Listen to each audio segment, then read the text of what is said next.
make me wanna be the one when ooh, baby. Say what you do. He's sold millions of albums and won 8 Grammys. But Usher has one more musical mountain to climb. And as Tracy Smith shows us, it's not far from home. Look at that view. Yeah, it's nice. You might say that Usher has the world at his feet these days. From his home near Las Vegas, he can see the site of next week's Super Bowl, and a moment he's dreamed of for most of his professional life. Super Bowl. Yep.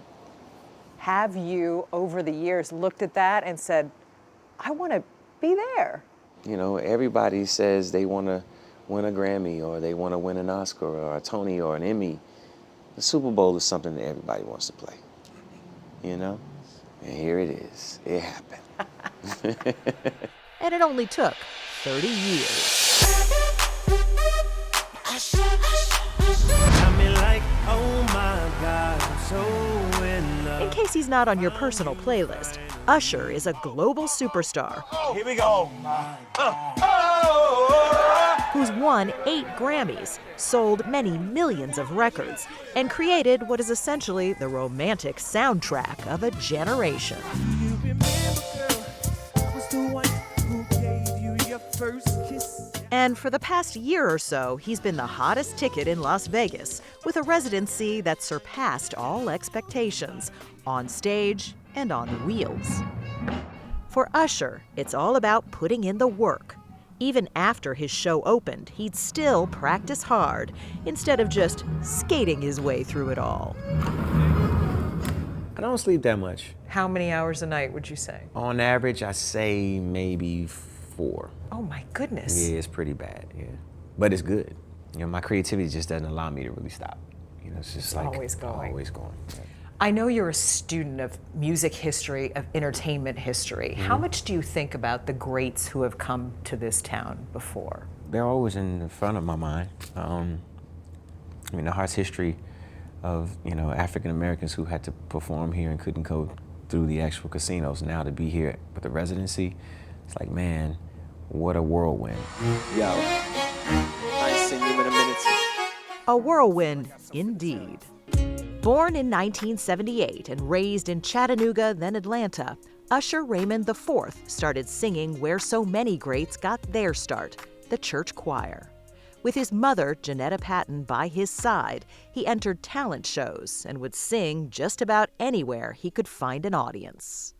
I was the artist, right, who basically stood on the corner and sang songs for change, right? I didn't have the opportunity to kind of sit down and play guitar, but I could sing. I didn't actually collect change. I wish I would have. At least got paid for what I was doing. He was still a teen when he caught the eye of big-time music producer L.A. Reid. I managed to impress him so much so that he asked me to be, you know, his first, solo male artist, right? That's pretty amazing. Yeah. He signed you on the spot. Yeah, on the spot. She likes it my way. 75 million records later, he's one of the biggest names in the business. And as of last May, an honorary doctor from Boston's Berklee College of Music. I'm the Usher that everybody knows now. And trust me, it wasn't easy having that name as a kid. Usher got that name from his father, Usher Raymond III, who left home when his son was still young. The two reconnected years later, shortly before the elder Usher died of liver disease. When you became famous, you tracked down your dad. Mm-hmm. What happened? We had some good conversations that maybe helped me understand and maybe remedy some of the pain that I felt. I feel resolved about it because I did get some answers that I needed. I was conceived in love, regardless to whether my mother and father managed to make it. I know they loved each other, and I was a love child.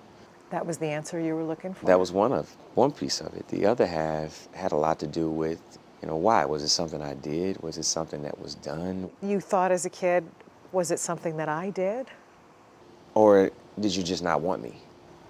Was I not good enough? Was I not worthy enough of your actual presence, but I was giving your name? All of these things. And the one thing that he told me that was most valuable is where I know I couldn't be there for you, I prayed that God could. So, man, I was like, wow, that's okay. Get it. These are my confessions. Just when I thought I said all I can say, my Safe to say his dad would be proud. Usher's album Confessions went diamond, meaning more than 10 million copies sold. I realize that I can be a lover. No, let's just keep it honest with each other. And he's already trying to top it. This week, he'll release his 9th studio album, Coming Home, just 2 days before his appearance at the Super Bowl. Talk about having a moment. He says the real challenge was keeping his Super Bowl appearance a secret from his kids. There was like a moment in time where your kids were saying, Dad, you should do the Super Bowl, and you knew you were doing the Super Bowl. Well, yeah. As of August the 11th, I knew. And I had to keep it a secret up until the grand unveiling for the world. And I couldn't let my kids know. So, like, any kind of documents I'm receiving, you know, we had like a code word that we would only talk on the telephone to let it be known that we're discussing Utah, you know. Was that the code word, Utah? That was a code word. And when you were able to tell your family, what was the reaction? That's funny. Because my kids were like, Dad, you should play the Super Bowl. I'm like, oh, really? That's a good idea. Might want to pray about that. You should pray about that, man. If you feel like I really deserve it, man, let's just say a prayer together. So I'm like, but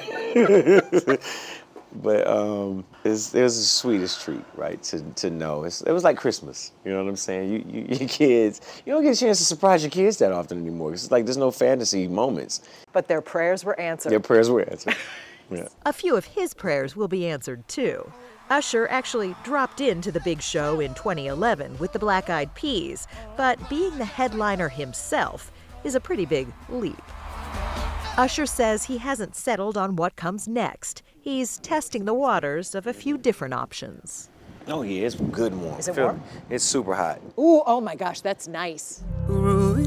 He says his family always comes first, but right now there's another all-consuming thought. He's got a show to do.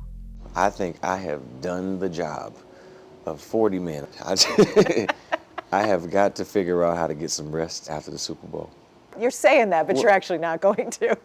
I'll manage to get some sleep. Now, I gotta talk to you about future tour. I gotta talk to you about future residency and other things like that. It's like, I'll consider all of that after the Super Bowl. I told you, I don't really choose to celebrate that much because I'm always on to the next, right? Well, this moment I'm gonna celebrate. This moment I'll be celebrating for the last 30 years of hard work that I put in and the time that I know I'm gonna put in specifically for this performance. But I'm gonna celebrate. I'm gonna relax and I'm gonna enjoy it.